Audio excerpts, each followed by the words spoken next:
Today I've been called into the factory especially to help out one of our customers with an urgent batch of fast turnaround parts that they need. I've picked them up this morning and we're hoping to have them all back to them by the end of play tomorrow. So to try and get this job done in time, I'm going to be making a couple of parts at once using the breakout method. The reason I'm doing this is to avoid machine loading time and I won't need to make any fixturing. So let's take a dive into Fusion and take a closer look at the method. In the Fusion design space, I have created my machining setup and used the CAD tools to design my breakout models.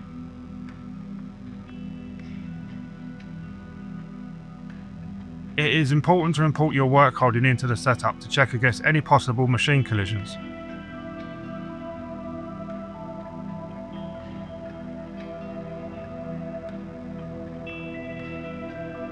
These tabs protrude 0.25mm onto the front face of the part, whilst on the opposite side I have modelled a channel which allows enough clearance for my end mill to finish the external profile. This allows all excess material to be removed except for the small tabs, allowing the part to be broken out when the cycle is finished. You will notice at the side of each breakout model I have added a bore. This is to allow clearance for the nose of the tool holder so that I can gain access to drill these deep through holes into these parts. The last design step for me is to add these stop surfaces which will be used as avoidance geometry in CAM Assist. With this complete, it's now time to move over to the manufacturing area. I defined both my part models and breakout models as recognised models within the Fusion setup itself. Now it's time to open up CAM Assist. I select my tool database, define my material and machine parameters. I enable 3+2 axis mode and select user defined. For my machining directions, I will select a front face, a back face, a left side face and a right side face. For avoidance geometry, I select the red stop surfaces that are created back in the design area. These avoidance surfaces will ensure that the part is still rigidly held when CAM Assist has finished its machining operations. I am happy with all my set parameters within both the tool use and the advanced tabs. So now let's hit run so that CAM Assist can generate us a good starting point program.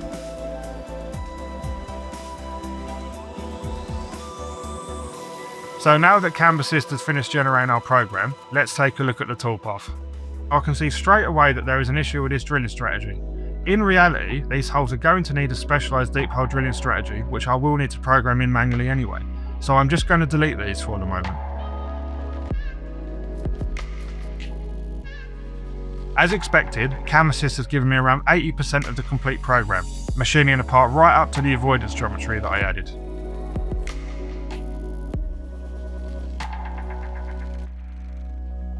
This is a very good starting point, but to get this program ready to go to the machine, I will obviously need to do some manual programming work. For these parts, I have decided to implement some in-cycle probing to ensure that there are no billet loading errors. This helps reduce scrap, which is essential in this case as we have no spare material for these parts. In-cycle probing is currently unavailable in CAM Assist. For the moment I am adding the probing in manually. This 5.5mm hole going all the way through the part requires a 20xD drill. A drill this long requires a specialised deep hole drilling strategy, which is currently outside the simple drilling capability of CAM Assist. This drilling process requires a pilot drill and a long series drill. It is essential that the stubby pilot drill has minimal runout and should be checked with a dial test indicator, as this drill is responsible for drilling the pilot hole in an accurate position to be used as a guide for the much longer drill. The long series drill is programmed to run under 500 RPM anti-clockwise until it enters the pilot hole. The spindle then stops before spinning up clockwise to full RPM. The through cordlet then comes on and the drill feeds straight through the material at the correct feed per revolution, ensuring that the material chips correctly, allowing the swarf to exit the hole. Engraving is not currently supported by CAM Assist, so I will also need to add this manually for the time being. All I have left to do now is manually add the remaining toolpaths to complete the process and break the part out.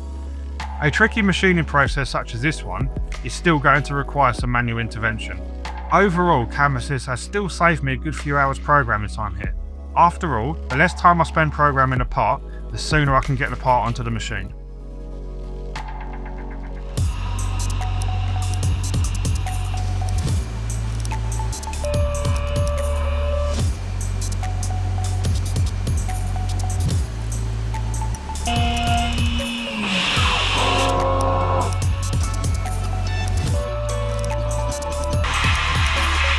So the process is proven, machine's up and running, and by this time tomorrow we'll have all the parts done for the customer as promised.